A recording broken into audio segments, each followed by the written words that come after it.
The silver bullet whistled past Penelope Rose's ear as she urged her horse faster through the moonlit canyon, her heart pounding as loudly as the hoofbeats beneath her. The year was 1875, and in the New Mexico Territory, a woman alone was as good as dead. Penelope's horse thundered across the rocky terrain, each step sending jolts of pain through her wounded side. The outlaws who had ambushed her stagecoach were relentless, having tracked her for 2 days since she'd escaped their initial attack. She pressed her hand against her side, feeling the warm blood seep through her fingers. "Come on, Belle," she whispered to her mare, leaning forward in the saddle. "Just a little farther." The land opened up before her as she emerged from the canyon, revealing a vast expanse of desert bathed in moonlight. In the distance, a small light flickered a cabin or ranch house. She couldn't be sure. All she knew was that it represented her only hope of survival. Behind her, the shouts of the men grew fainter. She'd managed to put some distance between them, but her vision was beginning to blur. The wound in her side burned like fire and her head felt light. Fever was setting in, and Penelope knew she wouldn't last much longer. The small structure grew closer, and she could now make out a modest ranch house with a barn beside it. Smoke curled from the chimney despite the warm spring night. Someone was home. As she approached, her strength finally gave out. Penelope slid from the saddle, landing in a heap on the hard ground. Belle nickered nervously, nudging her fallen rider with her velvety nose. "Help!" Penelope tried to call out, but her voice was merely a whisper in the vast night. She dragged herself toward the cabin, leaving a trail of blood on the dusty earth. The world spun around her as the fever took hold, and darkness crept into the edges of her vision. The last thing she remembered was the sound of boots on the hard, packed earth and strong arms lifting her from the ground. Samuel Ingram had been preparing to turn in for the night when he heard the commotion outside. Living alone on the edge of the frontier had taught him to be cautious, so he grabbed his Winchester rifle before stepping onto his porch. In the moonlight, he saw a riderless horse and a figure collapsed on the ground not 20 yards from his door. Samuel rushed forward, rifle at the ready, scanning the horizon for any sign of trouble. Finding none, he knelt beside the fallen traveler. "Madam," he said, gently turning the woman over. Her face was pale and streaked with dirt, but even in the dim light he could see she was beautiful. Blood stained her riding clothes, and when he touched her forehead, her skin burned beneath his fingers. Without hesitation, Samuel gathered her into his arms and carried her into his cabin. The horse followed, stopping at the edge of the porch. "I'll come back for you," he promised the animal before kicking his door closed behind him. Inside, Samuel laid the woman on his bed and quickly lit more lamps to better see her injuries. She was young, maybe 25, with auburn hair that had come loose from its pins. Her riding clothes were expensive but practical, suggesting she wasn't from these parts. When he opened her coat, he found a bullet wound in her side. It wasn't deep. The bullet had grazed her rather than penetrating, but it was angry and inflamed. Fever had already set in, which worried him more than the wound itself. Samuel had learned a thing or two about treating injuries during the war. He gathered clean cloths, his bottle of whiskey, and a basin of water. Working quickly, he cleaned the wound, wincing as the woman moaned in pain despite being unconscious. "You're going to be all right," he said softly, though he wasn't entirely convinced of that himself. After bandaging her side, he covered her with a blanket and placed a cool cloth on her forehead. The woman shook with fever in the night. Samuel placed a cool cloth on her brow and waited, watching for any sign of improvement. He replaced the cloth again and again as it warmed from her burning skin. Dawn was breaking when the woman's eyes finally fluttered open. They were a startling green, like the rare patches of spring grass that sometimes appeared after the rains. "Where am I?" she whispered, her voice hoarse. "My ranch, about 40 miles southwest of Santa Fe," Samuel replied, dipping the cloth in water again. "You rode in last night, half dead." "What's your name?" "Penelope," she managed before her eyes drifted closed again. "Penelope Rose." "Well, Miss Rose, you're safe now. I'm Samuel Ingram." He placed the fresh cloth on her forehead. "Rest easy. No one's going to harm you here." For 3 days, Penelope drifted in and out of consciousness as the fever raged. Samuel barely left her side, spooning broth between her lips when she was lucid enough to swallow, changing her bandages, and constantly refreshing the cool cloth on her brow. On the morning of the 4th day, he awoke from where he'd fallen asleep in the chair beside the bed to find her watching him, her eyes clear for the first time. "You saved my life," she said simply. Samuel straightened, rubbing the stiffness from his neck. "Anyone would have done the same." "No," Penelope said, her voice stronger now. "Not anyone, not out here."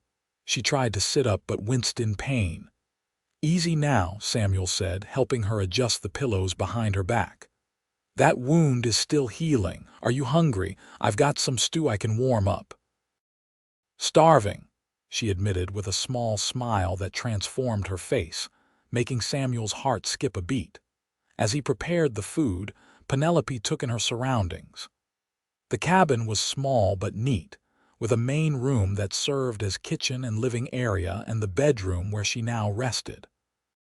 Shelves lined one wall, filled with books more than she would have expected to find in a frontier home. Samuel returned with a bowl of stew and helped her eat, his large, calloused hands surprisingly gentle. "Thank you," she said when she had finished. "For everything. I don't know what would have happened if you hadn't found me." "Who were you running from?" Samuel asked, setting the empty bowl aside. Penelope's expression darkened. "Outlaws. They attacked the stagecoach I was traveling on, killed the driver and the other passengers. I managed to get away during the confusion, stole one of their horses." She paused, suddenly alarmed. "The horse, she's fine," Samuel assured her. "Fed and watered in my barn, pretty little Arabian, not a common sight in these parts." "Her name is Belle," Penelope said, relaxing slightly. "She saved my life too." "What brings you to the territory?" Samuel asked, curious about this well-spoken woman who had appeared so dramatically on his doorstep. "I was traveling to Santa Fe to take a teaching position," she explained. "My father passed away 6 months ago and I needed to make my own way." "I'm sorry for your loss," Samuel said sincerely. "But teaching, you're educated then?" Penelope nodded. "I studied at a women's college in Boston. I taught there for a while, but after father died." She trailed off, looking away. "I needed a fresh start." Samuel understood the need for a fresh start better than most. It was why he'd come to this remote place himself, after the war had taken everything he held dear. "Well," he said, standing, "the school in Santa Fe will have to wait a while longer. You're in no condition to travel and those men might still be looking for you." "I can't impose on you," Penelope protested. "It's no imposition," Samuel assured her. "It's not like I get many visitors out here." He smiled, and Penelope noticed for the first time how handsome he was when his serious expression softened. "Now rest," he continued. "The fever's broken, but you're still weak. I'll be right outside if you need anything." As the days passed, Penelope grew stronger. Samuel helped her walk around the cabin, then to the porch where she could sit and enjoy the vast landscape. The desert was beginning to bloom after a recent rain, dotting the sandy soil with small, vibrant flowers. "It's beautiful," she remarked one evening as they watched the sunset paint the sky in brilliant oranges and purples. "I never imagined the desert could be so alive." "Most people don't," Samuel agreed, leaning against the porch railing. "They see emptiness, where there's really just a different kind of fullness. Penelope studied him in the fading light. Samuel Ingram was a contradiction, a cowboy with the hands of a laborer but the mind of a scholar. His bookshelf held volumes of poetry, history, and philosophy, alongside practical guides to ranching and survival. His beard was neatly trimmed, his clothing simple but clean, and his manners impeccable despite his isolation. "How long have you been out here?" she asked. 5 years, he replied, his gaze still on the horizon. "Came west after the war, needed space to breathe." "You fought in the Civil War," Samuel nodded, a shadow crossing his face.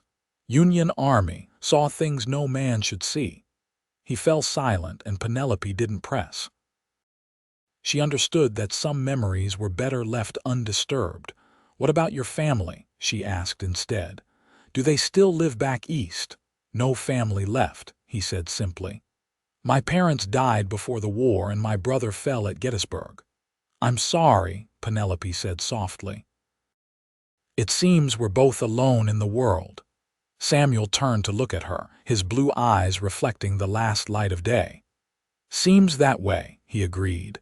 The moment stretched between them, filled with unspoken understanding. Then Samuel cleared his throat and straightened. "It's getting cool. We should head inside." As another week passed, Penelope found herself dreading the day when she would be well enough to leave. She had come to appreciate Samuel's quiet strength and unexpected gentleness. In the evenings, he would read aloud from one of his books while she mended her torn riding clothes or helped prepare dinner. For his part, Samuel found himself looking forward to their conversations. Penelope was intelligent and curious, asking thoughtful questions about his ranch and the surrounding land. Her presence had transformed his solitary cabin into something that felt remarkably like a home. One morning, Samuel returned from tending the cattle to find Penelope in the kitchen, attempting to make biscuits. Flour dusted her cheeks and hair, and she looked up with a rueful smile when he entered. "I'm afraid I'm not much of a cook," she admitted. "My father employed a housekeeper who did all that." Samuel laughed, a rich sound that Penelope realized she had rarely heard from him. "Here," he said, coming to stand beside her. "Let me show you." He guided her hands as they worked the dough, his chest warm against her back. Penelope felt her heart quicken at his proximity, aware of every point where their bodies touched. "Like this," he murmured, his breath stirring the hair near her ear as he demonstrated how to cut the biscuits. "Not too thick, or they won't cook through." Penelope turned her head slightly, finding his face inches from hers. For a moment neither of them moved. Then Samuel stepped back, clearing his throat. "I should check on the horses," he said, his voice rougher than usual. After he left, Penelope pressed her hands to her burning cheeks. She was a grown woman, not some schoolgirl experiencing her first infatuation. Yet she couldn't deny the flutter in her stomach whenever Samuel was near. That night, as they sat by the fire after dinner, Penelope broached the subject that had been weighing on her mind. "I should be well enough to travel to Santa Fe soon," she said, watching Samuel's face carefully. He nodded, his expression unreadable as he stoked the fire. "Probably," he agreed, "though those outlaws might still be watching the roads." "You think so?" Penelope asked, both concerned and secretly hopeful for a reason to delay her departure. "Hard to say." Samuel set the poker aside and turned to face her. "Men like that don't give up easily, especially if they think you can identify them."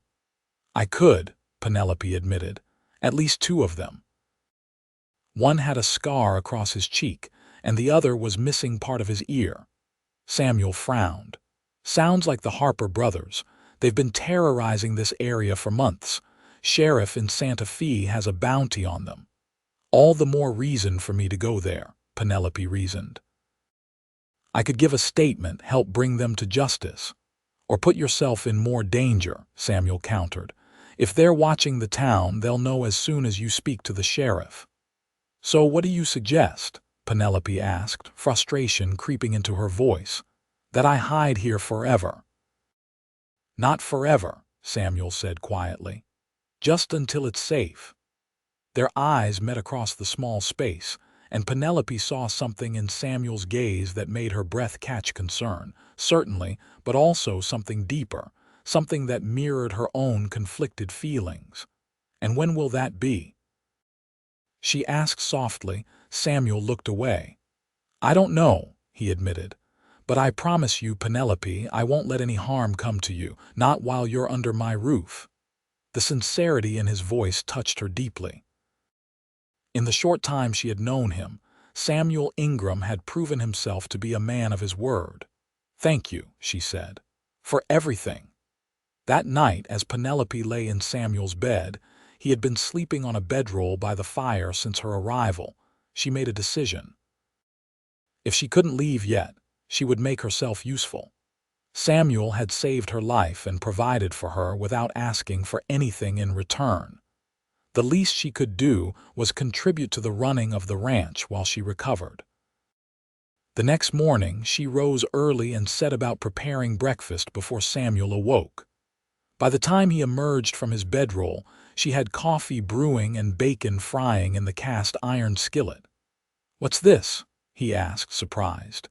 "Breakfast," Penelope replied with a smile. "I may not be much of a cook, but I can manage bacon and eggs.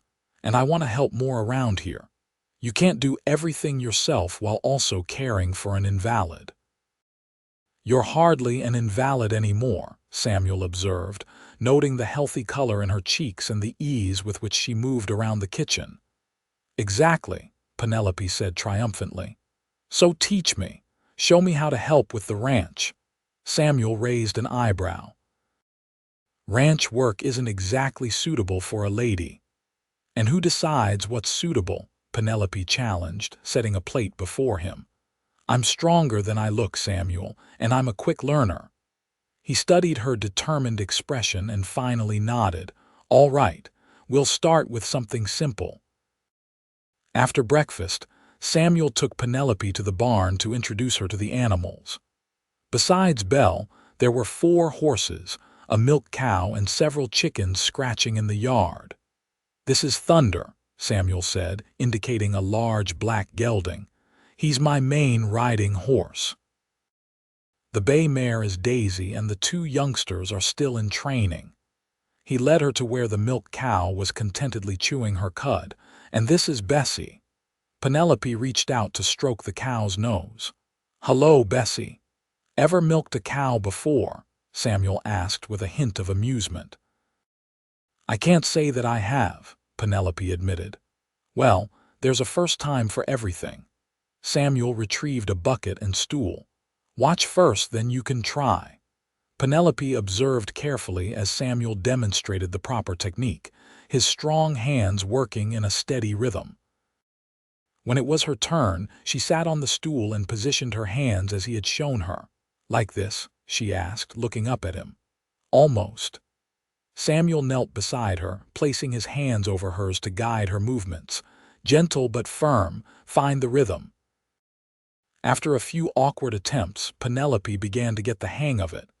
The sound of milk hitting the bucket was surprisingly satisfying. "I'm doing it," she exclaimed with delight. Samuel smiled, enjoying her enthusiasm. "You're a natural." As the days turned into weeks, Penelope's skills around the ranch improved. She learned to collect eggs without startling the hens, to churn butter from Bessie's milk, and even to ride Thunder when Samuel needed Belle for ranch work. The physical activity strengthened her body, and the wound in her side healed to a pinkish scar. One warm afternoon, Samuel taught her how to shoot his revolver. They set up tin cans on the fence behind the barn, and he showed her how to stand, how to aim, and how to squeeze the trigger without flinching. "If those outlaws ever come back," he explained, "I want you to be able to defend yourself." Penelope concentrated on his instructions, determined to master this skill as she had the others. Her first shots went wide, but by the end of the lesson, she had managed to hit 3 cans. "Not bad," Samuel said approvingly. "We'll practice more tomorrow." As they walked back to the cabin, Penelope noticed dark clouds gathering on the horizon. "Looks like a storm coming." Samuel nodded, his expression concerned. "And a bad one from the looks of it. We'd better secure everything." They worked together to bring the animals into the barn, to close the shutters on the cabin windows, and to bring in extra firewood. By the time the first heavy drops began to fall, they were safely inside. The storm hit with a fury that Penelope had never experienced. Wind howled around the cabin, rattling the shutters and sending gusts of rain against the walls. Lightning flashed, illuminating the room in stark white bursts, followed by thunder that shook the very foundation. "Is it always like this?" Penelope asked, trying to keep her voice steady as she helped Samuel light more lamps to ward off the growing darkness. "Sometimes worse," he replied. "Desert storms can be violent but usually pass quickly." He glanced at her pale face. "Are you afraid?" "A little," she admitted. "We didn't have storms like this in Boston." Samuel moved to sit beside her on the small sofa. "When I first came west, the storms terrified me," he confessed. "All that open space, nowhere to hide from nature's fury. But then I realized there's a certain honesty to them. They don't pretend to be anything other than what they are." Penelope looked at him, struck by the insight. "Is that why you came here? For the honesty?" Samuel was quiet for a moment, considering. "Partly," he finally said. "After the war, everything back east felt false. People smiling and pretending the world hadn't changed, that we hadn't changed." He stared into the fire. "Out here, there's no pretending. The land demands truth from you or it kills you." "And has it been worth it?" Penelope asked softly. "The isolation, the hardship?" "Until recently, I would have said yes without hesitation," Samuel replied, his eyes finding hers. "Now I'm not so sure." "What's changed?" Penelope's heart raced as she waited for his answer. "You arrived," he said simply. The admission hung between them, as powerful as the storm outside. Penelope felt a warmth spread through her chest that had nothing to do with the fire. "Samuel," she began, but a particularly violent gust of wind interrupted her, sending a shower of sparks up the chimney. Samuel stood, breaking the moment. "I should check on the animals," he said, reaching for his coat. "The barn roof was leaking earlier." "I'll come with you," Penelope offered, already moving to get her own coat. "No," Samuel said firmly. "It's too dangerous out there. Stay here where it's safe." Before she could protest further, he was gone, the door closing behind him with a bang that was almost lost in the thunder. Penelope paced the cabin anxiously, peering out the window whenever lightning illuminated the yard. She could just make out the barn, the door swinging wildly in the wind. Of Samuel there was no sign. 10 minutes passed, then 20. Worry gnawed at Penelope's stomach. What if something had happened to him? The thought of losing Samuel, of being alone again, was unbearable. Unable to wait any longer, she pulled on her coat and boots. Taking a deep breath, she opened the door and stepped into the storm. The wind nearly knocked her off her feet, and rain lashed at her face like tiny needles. Penelope bent her head and pushed forward, using the lightning flashes to guide her toward the barn. Inside, she found chaos. The roof was indeed leaking in several places, and 2 of the horses had broken free of their stalls, panicked by the storm. Samuel was attempting to calm thunder while also trying to secure a section of the roof that threatened to tear away completely. "Samuel." Penelope called over the noise of the storm. He turned, shock and then anger crossing his face when he saw her. "I told you to stay in the cabin, and I chose not to listen," she replied, moving to help. "What can I do?" Recognizing the determination in her eyes, Samuel directed her to hold the frightened horses while he climbed up to repair the roof. They worked together in the dim light of a single lantern, soaked through but focused on the task at hand. Finally, the roof was secured and the animals calmed. Samuel climbed down from the loft, his face grim. "That was foolish," he said, standing before Penelope. "You could have been hurt." "So could you," she countered. "And then what would have happened? Would you have preferred I wait in the cabin while you were injured out here?" Samuel's expression softened slightly. "No," he admitted, "but I'm supposed to protect you." "And who protects you, Samuel Ingram?" Penelope asked, stepping closer to him. "Who watches over you when the storms come?" Their eyes locked, and in that moment something shifted between them. Samuel reached out, brushing a wet strand of hair from Penelope's face, his fingers lingering on her cheek. "Penelope," he whispered, his voice rough with emotion. She leaned into his touch, her heart pounding. "Yes." Instead of answering, Samuel lowered his head and kissed her. His lips were warm despite the cold rain that had soaked them both, and Penelope responded without hesitation, wrapping her arms around his neck. The kiss deepened. Years of loneliness and longing poured into this one perfect moment. When they finally broke apart, both were breathing heavily. "I've wanted to do that since the day you opened your eyes," Samuel confessed, his forehead resting against hers. "Why did you wait so long?" Penelope asked, her fingers threading through his damp hair. "Because you deserve better than a broken man living on the edge of nowhere," he said quietly. Penelope pulled back to look him in the eyes. "Don't you think I should be the one to decide what I deserve?" Before Samuel could respond, a particularly loud crash of thunder reminded them of the storm still raging outside. "We should get back to the cabin," he said, though he made no move to release her. Penelope nodded reluctantly. "Yes, we should." They checked the animals one last time before braving the storm again. This time, Samuel kept his arm around Penelope, sheltering her as best he could as they made their way back to the cabin. Inside, they stood dripping on the floor, suddenly awkward in the aftermath of their passionate encounter. "You should change into something dry," Samuel said, retrieving a blanket from a chest. "I'll stoke the fire." Penelope took the blanket with a nod, disappearing into the bedroom.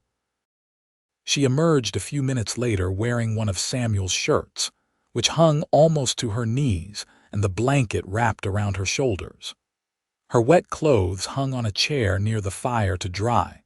Samuel had also changed into dry clothes and was pouring 2 cups of coffee. He handed one to Penelope, careful not to let their fingers touch, as if afraid of what might happen if they did. "The storm's moving on," he said, gesturing to the window where the rain had slowed to a gentle patter. "Yes," Penelope agreed, sipping her coffee. "It seems to be." They sat in silence for a while, listening to the fire crackle and the occasional distant rumble of thunder. Finally, Samuel spoke. "I meant what I said in the barn," he said, his eyes on the flames, "about you deserving better." "And I meant what I said too," Penelope replied firmly. "It's my choice, Samuel, and I choose you." He looked at her then, his expression a mixture of hope and disbelief. "Why? You could have a comfortable life in Santa Fe surrounded by civilized people. Why would you want to stay here with me?" Penelope set her cup aside and moved to kneel before him, taking his hands in hers. "Because in the short time I've known you, I've felt more alive than I ever did in Boston. Because you see me as I am, not as society expects me to be. Because—" She paused, gathering her courage. "Because I love you, Samuel Ingram." Samuel's breath caught. He searched her face, looking for any sign of doubt or hesitation. Finding none, he pulled her into his arms. "I love you too," he whispered against her hair. "God help me, I do." Penelope lifted her face to his, and this time when they kissed, there was no storm to interrupt them, no urgent tasks to pull them apart. There was only the growing certainty that they had found in each other something rare and precious, a love born of shared hardship and mutual respect, a foundation strong enough to weather whatever challenges lay ahead. The next morning dawned clear and bright, the desert washed clean by the storm. Penelope awoke to find Samuel watching her, his eyes filled with a tenderness that made her heart swell. "Good morning," she said, smiling up at him. "Morning," he replied, tracing her cheek with his fingertips. "I was afraid I dreamed you." "Not a dream," Penelope assured him, catching his hand and pressing a kiss to his palm. "Very real." They rose to face the day together, the ordinary tasks of ranch life transformed by their shared feelings. As they worked side by side to repair the storm damage, Penelope found herself planning a future she had never imagined, one filled with hard work and simple pleasures, far from the society life she had known. A week later, Samuel announced that he needed to go into the nearest town for supplies. The storm had depleted their stores, and with winter approaching, they needed to restock. "It's a 2-day journey," he told Penelope as they sat on the porch watching the sunset. "I don't like leaving you alone, but someone needs to tend the animals." "I can manage," Penelope assured him, though the thought of being alone made her uneasy. "When will you leave?" "Tomorrow at first light," Samuel said. "I'll be back as soon as I can." That night, as they lay together in the darkness, Samuel held Penelope close. "When I return," he murmured against her hair, "I want to talk about our future." Penelope's heart leaped. "Our future?" "Yes," Samuel said, his voice serious. "I know this isn't the life you planned, but if you're sure, truly sure that you want to stay, then I want to make it official. If you'll have me." "Samuel Ingram," Penelope said, turning in his arms to face him, "are you asking me to marry you?" Even in the dim light she could see him smile. "I suppose I am, though not very eloquently." "Yes," Penelope said without hesitation. "Yes, I'll have you." Samuel kissed her, a promise sealed in the quiet darkness of their shared bed. Morning came too soon. Penelope stood in the yard, watching as Samuel saddled Thunder and secured his saddlebags. "Remember to check the north fence," he reminded her, "and keep the rifle close just in case." "I will," Penelope promised. "Be careful, Samuel." He kissed her goodbye, a lingering kiss that spoke of his reluctance to leave. 2 days, he said. 3 at most. Penelope watched until he disappeared over the rise, then turned back to the cabin that had become her home. She had chores to do, animals to tend, and preparations to make for Samuel's return and their future together. The first day passed uneventfully. Penelope milked Bessie, fed the chickens, and rode Belle to check the north fence as Samuel had instructed. She found a section that needed mending and managed to repair it herself, taking pride in her growing skills. The second day, Penelope was in the barn brushing Belle when she heard the sound of approaching horses. Her heart leaped. Samuel was back early. She hurried to the barn door, a smile already forming on her lips. The smile died as she saw not Samuel but 3 rough-looking men riding toward the cabin. One had a distinctive scar across his cheek. The Harper brothers. Penelope's blood ran cold. She ducked back into the barn, her mind racing. The rifle was in the cabin, too far to reach without being seen. She had Samuel's revolver tucked into her belt, but against 3 armed men, it wouldn't be enough. She needed to hide and hope they were just passing through. Quickly, Penelope climbed up to the loft and concealed herself behind a stack of hay bales, praying the men wouldn't search the barn. Through a small gap, she watched as they dismounted in front of the cabin. The scarred man, clearly the leader, gave orders to the others. "Check the barn, Jed. Pete, you take the back of the house. I'll go in the front. If she's here, I want her alive. She's got something that belongs to us."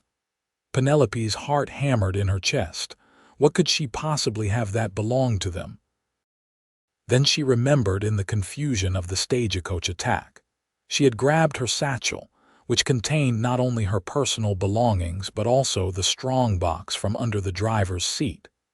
She hadn't even thought to look inside it, assuming it contained mail or documents. The man called Jed entered the barn, his heavy boots echoing on the wooden floor.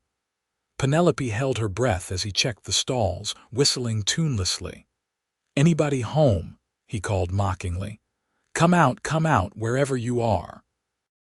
He didn't look up at the loft, instead focusing on the stalls and tack room. After what seemed like an eternity, he left, calling to the others. "Barn's empty. Nice horses, though, might be worth taking when we leave." Penelope remained frozen in her hiding place, listening as the men ransacked the cabin. She heard crashes and curses as they tore through Samuel's belongings. "It ain't here, Harlan," one of them finally shouted. "Maybe she didn't come this way after all." "She came this way," the scarred man Harlan insisted. "Those tracks we followed led straight here, and someone's been living in this cabin, food still warm on the stove." Penelope silently cursed herself for leaving the remains of her breakfast out. She had planned to clean up after tending to the animals. "Maybe the rancher took her to town," the third man suggested, "or maybe she already moved on." "We'll wait," Harlan decided. "Whoever lives here will be back eventually, and they'll tell us what we want to know one way or another." Penelope's mind raced. If she stayed hidden, the men might eventually leave, but they might also find her. And if she remained in the barn until Samuel returned, he would ride straight into their trap. She had to warn him somehow. The opportunity came as night fell. The outlaws had made themselves at home in the cabin, leaving only one man to stand watch outside. From her vantage point in the loft, Penelope saw him leaning against the porch rail, occasionally taking swigs from a bottle. Moving silently, she climbed down from the loft and made her way to Belle's stall. The mare nickered softly in recognition. "SHH, girl," Penelope whispered, quickly saddling her. "We need to be quiet." Leading Belle by the bridle, Penelope crept to the back of the barn where a small door opened onto the pasture. The hinges creaked slightly as she pushed it open, causing her to freeze, but the sound didn't carry to the guard. Once outside, Penelope mounted Belle and urged her forward at a walk, staying in the shadows until they were well away from the ranch. Then she turned the mare toward town and pressed her into a gallop. The night was clear, the stars providing just enough light to navigate by. Penelope rode hard, hoping to intercept Samuel on his return journey. If she could find him before he reached the ranch, they could figure out a plan together. Dawn was breaking when Penelope spotted a rider in the distance. She slowed Belle, drawing the revolver just in case it wasn't Samuel. As the rider approached, relief flooded through her. It was him. "Penelope," Samuel called in surprise, urging Thunder to close the distance between them. "What are you doing out here? What's happened?" Quickly, Penelope explained about the Harper brothers and their search for the strongbox. "I didn't even remember taking it," she admitted. "It must still be in my satchel under the bed." Samuel's expression darkened. "3 of them, you say?" Penelope nodded. "All armed, they're waiting for us to return." Samuel was quiet for a moment, thinking. "We need help," he finally said. "The sheriff in town owes me a favor. We'll go back and get him." "But that will take another day at least," Penelope protested. "What if they destroy the ranch or hurt the animals?" "Better the ranch than us," Samuel said firmly. "We'll get the sheriff and his deputies, do this properly." They rode back to town together, taking turns on Thunder while leading Belle. By nightfall, they reached the small settlement where Samuel had gone for supplies. The sheriff, a grizzled man named Jenkins, listened to their story with growing interest. "The Harper brothers, eh?" he said, stroking his mustache. "Been after those boys for months. They've robbed 3 stagecoaches that we know of, killed at least 6 people." He looked at Penelope. "You're lucky to be alive, madam. Can you help us?" Samuel asked. "Oh, I'll help you," Jenkins assured them. "Those three have a combined bounty that would make it worth my while, even if they weren't threatening honest folks." He stood, reaching for his hat. "I'll round up some deputies. We'll ride at first light." Samuel and Penelope spent the night in the town's small hotel, neither sleeping much despite their exhaustion. They lay together on the narrow bed, holding each other in the darkness. "I'm sorry," Penelope whispered. "I've brought nothing but trouble to your door." Samuel tightened his arms around her. "Don't say that. You've brought life and joy to a place that had neither." He kissed her forehead. "We'll deal with these men and then we'll start our life together. That's all that matters." Morning came, and with it Sheriff Jenkins and 4 deputies. The men were well armed and determined, having chased the Harper gang for months without success. "We'll approach from different directions," Jenkins explained as they rode. "Surround the place. If they're still there, we'll have them trapped." The plan was simple but effective. Samuel, Penelope, and 2 of the deputies would circle around to approach the ranch from behind, using the cover of the trees that lined the creek. Jenkins and the other deputies would come from the front, drawing the outlaws' attention. As they neared the ranch, they separated according to plan. Samuel led Penelope and their 2 companions on a wide arc that brought them to the creek bed half a mile behind the cabin. "Stay here," Samuel told Penelope as they dismounted. "If shooting starts, get down and stay down." "Be careful," she urged, gripping his arm. "I can't lose you now." Samuel kissed her quickly. "You won't," he promised before turning to the deputies. "Ready?" The men nodded, checking their weapons. They moved forward on foot, staying low and using the terrain for cover. From their position, they could see the cabin and barn. A horse was tied to the porch rail. One of the outlaws was definitely still there. They waited, watching for Jenkins and his men to get into position. The signal would be a single shot fired into the air. When it came, all hell broke loose. The outlaws burst from the cabin, guns drawn, only to find themselves surrounded. One immediately threw down his weapon, raising his hands in surrender. The other 2, Harlan Harper and his brother, chose to fight. Bullets flew as the Harpers tried to shoot their way to freedom. Samuel and the deputies returned fire, careful to avoid hitting the surrendering outlaw. Penelope watched in horror from her hiding place, praying that Samuel wouldn't be hit. The gunfight was brief but intense. When it ended, Harlan Harper lay dead in the yard, and his brother was wounded but alive. As the deputies moved in to secure the surviving outlaws, Samuel ran to check on Penelope. "Are you all right?" he asked, gathering her into his arms. "I'm fine," she assured him, though she was shaking from the shock of the violence she had witnessed. "What about you?" "Not a scratch," Samuel promised, leading her toward the cabin. "It's over now. They can't hurt you anymore." Sheriff Jenkins met them at the door, his expression grim but satisfied. "Got all 3, he reported. 1 dead, 1 wounded, 1 with sense enough to surrender. Found the strongbox, too." He handed the small metal container to Penelope. "This what they were after?" Penelope nodded, taking it hesitantly. "I didn't even know what was in it." "Gold," Jenkins said. "Payment for the mining company in Santa Fe. $5,000 worth." Samuel whistled softly. No wonder they were so determined to find it. "The company will be mighty grateful to get it back," Jenkins continued. "There's a reward 10% of the recovery." $500, Penelope said in disbelief. Jenkins nodded.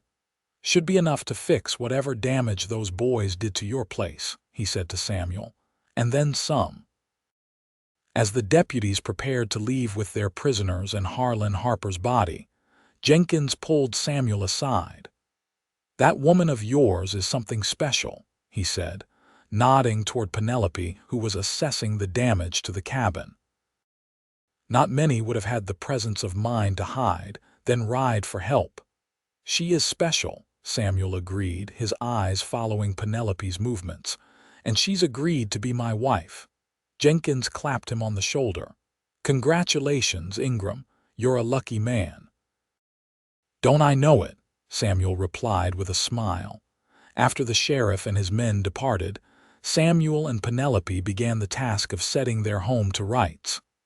The outlaws had made a mess of the cabin, but the damage was superficial: broken dishes, overturned furniture, a few torn books. It could have been much worse, Penelope observed as she swept up the shards of a broken lamp. Yes, Samuel agreed, righting the bookshelf. And now we have the reward to make improvements. Maybe add another room to the cabin. He glanced at her. If you're still planning to stay, that is. Penelope set the broom aside and moved to stand before him. Samuel Ingram, it will take more than a few outlaws to scare me away from the man I love. He smiled, drawing her into his arms. Good, because I was thinking we could be married as soon as the circuit preacher comes through next month. Next month, Penelope repeated, her eyes sparkling.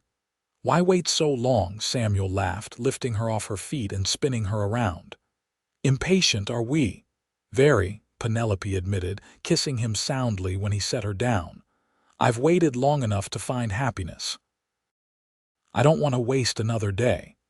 In that case, Samuel said, growing serious, we could ride into Santa Fe tomorrow. There's a proper church there, and you could buy a dress if you wanted. He brushed her cheek with his thumb. I want to give you a real wedding, Penelope. Not some hasty ceremony in a tent. Penelope considered this. A real wedding would be nice, she agreed. And I do need to inform the school that I won't be taking the teaching position after all. What will you tell them? Samuel asked curiously. The truth, Penelope said simply. That I've found something more important than teaching other people's children. I've found a home and a love worth building a life around. The journey to Santa Fe took 2 days, but this time it was filled with anticipation rather than fear. Penelope rode beside Samuel, her heart light with the knowledge that they were heading toward their future together. The town was larger than she had expected, bustling with activity. Merchants, miners, soldiers, and settlers filled the streets, creating a vibrant tapestry of frontier life. Samuel led her to a modest hotel where they took separate rooms, a concession to propriety that made Penelope smile, given all they had already shared.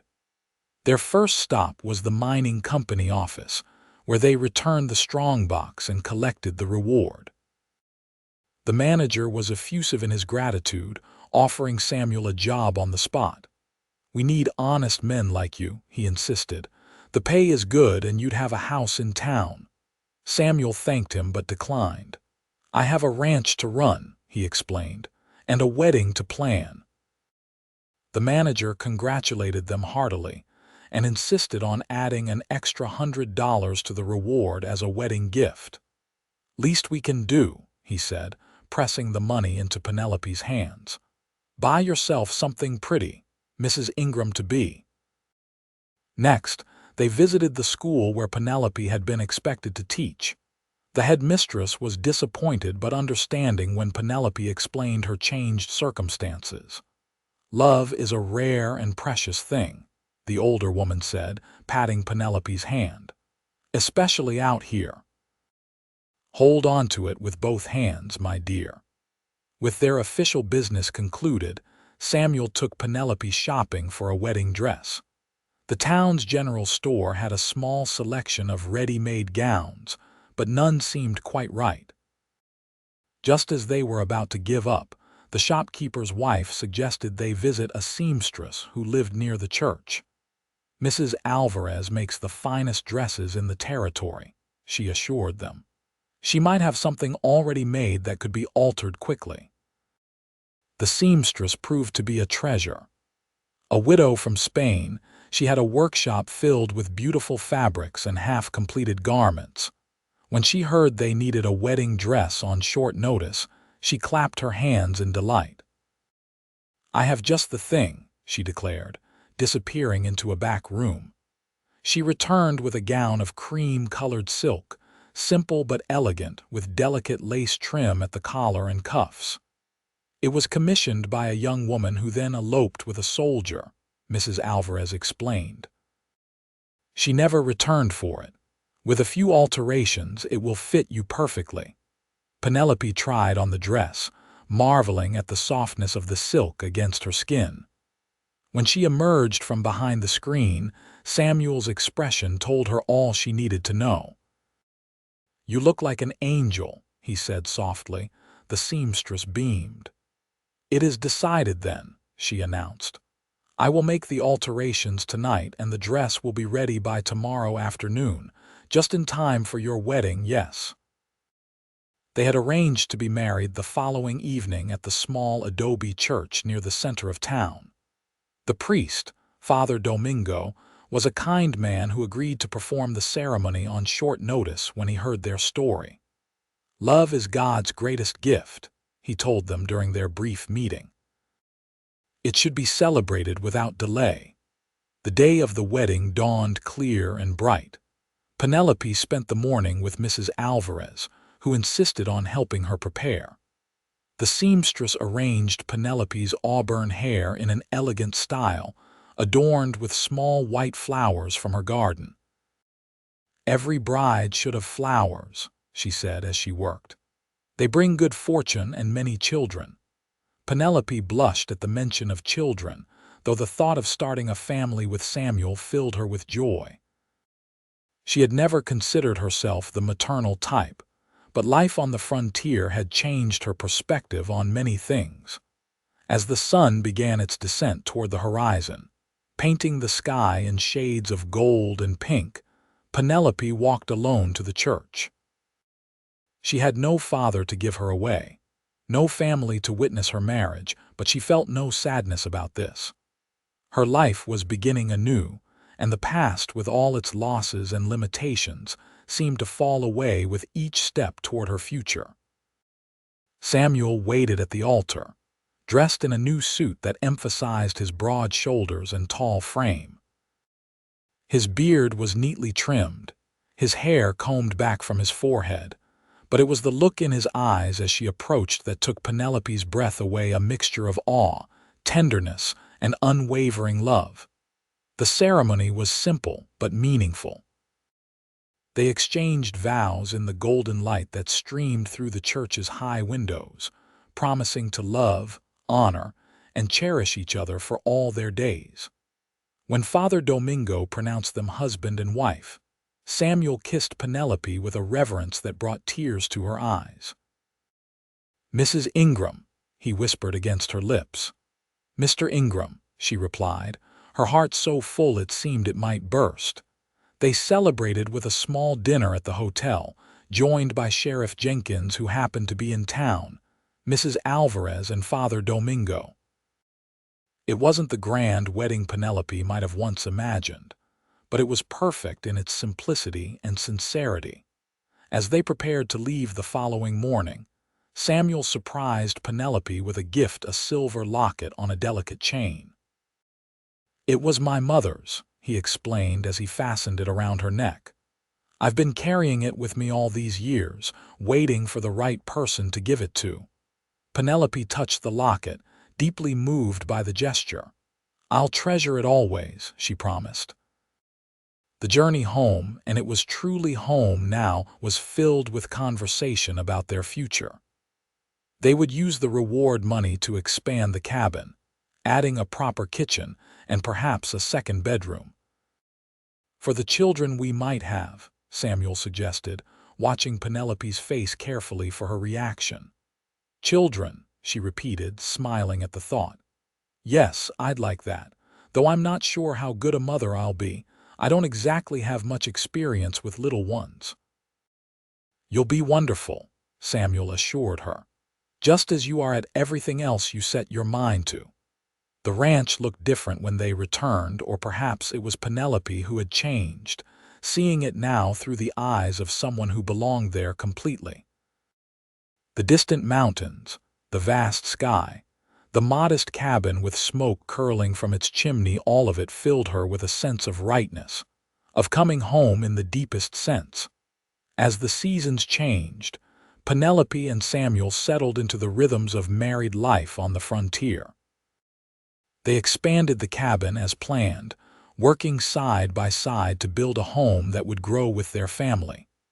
Penelope planted a garden, coaxing vegetables and herbs from the desert soil. Samuel added to his herd, trading with neighboring ranchers for better breeding stock. Their life wasn't easy. Drought threatened the cattle one summer, and a harsh winter followed, but they faced each challenge together, their bond growing stronger with each passing day. A year after their wedding, Penelope gave birth to a daughter they named Elizabeth, after Samuel's mother. The baby had her father's blue eyes and her mother's determined spirit, and she thrived in the clean desert air. As Penelope nursed her daughter in the rocking chair Samuel had made, she often reflected on the strange twists of fate that had brought her to this life. The fever that had nearly killed her had also led her to the greatest happiness she had ever known. The woman who had once planned to teach other people's children in a town school now found fulfillment in raising her own child in the wilderness. One evening, as they sat on the porch watching the sunset, little Elizabeth asleep in her father's arms, Penelope turned to Samuel. "You ever regret it?" she asked. "Saving me that night, taking in a half-dead stranger who brought outlaws to your door?" Samuel looked at her, his expression serious. "Penelope, the day you rode into my life was the day I started living again. Before you, I was just surviving." He glanced down at their sleeping daughter. "Now I have everything a man could want. A beautiful wife, a healthy child, and a future worth building." He leaned over to kiss her softly. "No, my love, I don't regret a single moment." As the sun sank below the horizon, painting the desert in hues of purple and gold, Penelope leaned her head against her husband's shoulder, contentment washing over her like a gentle wave. The fever that had once threatened to take her life had instead given her a new one, a life of love, purpose, and belonging in the vast wilderness of the American West. And as the first stars appeared in the darkening sky, Penelope Ingram knew with absolute certainty that she was exactly where she was meant to be.